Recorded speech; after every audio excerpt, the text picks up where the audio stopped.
y podemos hacer un ejercicio práctico ahora mismo.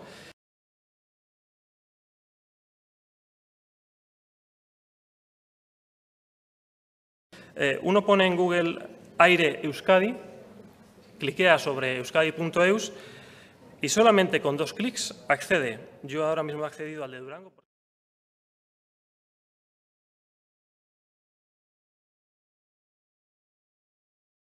Índice de calidad del aire, buena, de una forma visual y sí, con colorines. Partículas móviles 2,5 micras, 21. No tan lejos de los 25 de la OMS, pero por debajo.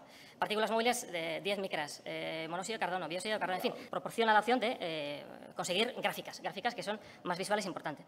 Usted ha dicho que en 2 clics yo compruebo que la calidad del aire en Durango, que se ha puesto el caso, es buena. Y yo también lo he hecho. Pero es buena según esos índices que están, vamos a decirlo así, están tergiversados. Porque si nos vamos a la Agencia Europea de Medio Ambiente, y esta es la diapositiva que tenía antes y que me parece que es muy interesante, a ver si se ve en la pantalla. Esos datos que usted dice a tiempo real que son datos buenos en Durango, si va al detalle, se fijará que las partículas de 10 micras están en un nivel de 57 ahora mismo. Usted me ha dado la pista. 57, según la Agencia Europea de Medio Ambiente, 57 entra en el rango de mala calidad del aire.